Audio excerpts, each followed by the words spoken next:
Hello everybody and welcome to chapter 11 of the book of Shemot as we continue to travel through Tanach. Chapter 11 has only 10 verses, and though it is a short chapter, it carries enormous weight. It starts in the Koren Sachs Chumash on page 432 and 433. In this chapter, Hashem tells Moshe there will be one more plague, and after this, Pharaoh won't just let you go, he'll drive you out. The people are instructed to ask the Egyptians for gold and silver, and we now see that the slaves are starting to shift in power. Moshe delivers the warning that at midnight every Egyptian firstborn will die, from Pharaoh's palace to the lowliest household. But among Israel, not even a dog will bark. Pharaoh still refuses. The confrontation is over, and the final act is inevitable. With that introduction in mind, let's turn to chapter 11, verse 1. Vayomer Adonai el Moshe.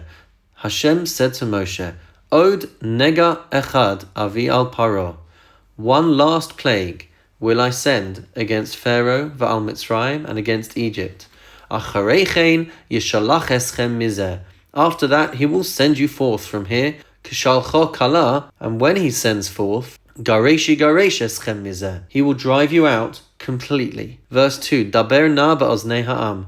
Please tell the people, V'yishalu ish me'esra yehu. Let each man request of his fellow, V'isha me'esra usa, and each woman from her fellow, Klei chesef u'klei zahav, objects of silver and gold. Verse 3, Vayitein Adonai eschein ha'am be'enei Mitzrayim. Hashem granted the people favor in the eyes of Egypt. Gam ha'ish Moshe gadol ma'od be'eretz Mitzrayim. Moreover, the man Moshe too was held in high regard in the land of Egypt, be'enei avdei Pharaoh u've'enei ha'am, among both Pharaoh's officials and the people. Verse 4, Vayomer Moshe, and Moshe said, Ko amar Adonai, this is what Hashem said, Kachatzos halayla, at around midnight, ani yotzei b'soch Mitzrayim, I shall go out in the midst of Egypt. And our rabbis asked the question in the Talmud, if we know that this plague is going to be delivered at midnight, why does Moshe say Kachatzos halayla, which means around midnight? And the Gemara explains, it's because we know that Hashem will be very, very precise and will exact his judgment at precisely midnight, but Pharaoh's magicians may be slightly off in their calculations. And they might say, you see, Moshe said it was going to be at midnight, but actually it was just a couple of seconds before, or just a couple of seconds after. And that will allow for doubt to creep into their minds once again, and maybe continue to resist. So Moshe at this point says, Kachatzos halayla, it will happen at around midnight, and that takes away any opportunity for the magicians to be critical. But as we will see, this plague will start Bachatzos halayla, at midnight exactly. Verse 5, Umeis kol bechor be'eretz Mitzrayim, and every firstborn son in Egypt will die. Mibechor paro hayoshev al kiso, from the firstborn of Pharaoh who sits on his throne, ad bechor hashivcha, Asher acha harechaim, to the firstborn of the maidservant who is behind the millstone, v'chol b'chor behema, and all the firstborn animals. And our rabbis explain that the reason why the verse is constructed so peculiarly here is because we would be able to see how corrupt the Egyptian society had become. Because we are taught that it would be the firstborn child of every man and the firstborn child of every woman, and sometimes they wouldn't be the people who they thought. And if a man had had relationship with other women, that firstborn would die. And if the women had had relationships with other men, those firstborns would die as well. So it seems this was a very far-reaching plague and would reveal all of the hidden secrets of who had had children with who.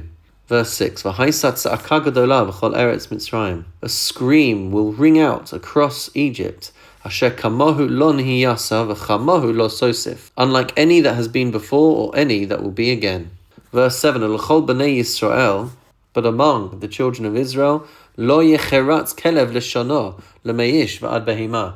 No dog will bear its tongue at man or beast.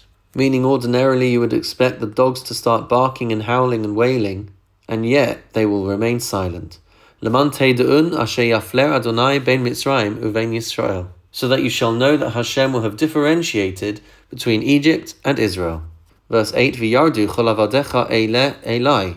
Then all these servants of yours will come down to me, v'ishtachavu li, and will bow down to me, lemor, saying, Say, leave, ata v'chol ha'am asher b'raglecha, you and all the people that follow you. V'achreichen eitzei, and after that I will leave. Vayetze me'im paro b'chari af. And he left Pharaoh's presence blazing with anger. Verse 9, Vayomer Adonai el Moshe, and Hashem said to Moshe, Lo yishma aleichem paro. Pharaoh will not listen to you. Leman ravos mavsai be'eretz Mitzrayim, so that my wonders may be multiplied in the land of Egypt. And finally, verse 10, Umoshe v'Aharon, Moshe and Aaron, asu es kol hamofsim ha'ele lifnei Pharaoh, had produced all these wonders before Pharaoh. Vayechazek Adonai es leiv Paro. But Hashem strengthened Pharaoh's heart. V'lo shilach es bnei Yisrael me'artzo, and he did not let the children of Israel leave his land. And that brings us to the end of chapter 11. In chapter 12, we actually won't read straight away about the actual death of the firstborn. Instead, in a slightly longer chapter, we will read about the first mitzvah given to the Jewish people. We will read about the Korban Pesach. We will also read about how Pesach will be a commemoration of this day of Exodus. And then finally, we will read about the 10th plague, the death of the firstborn. I look forward to learning that chapter with you. In the meantime, have a wonderful and meaningful day.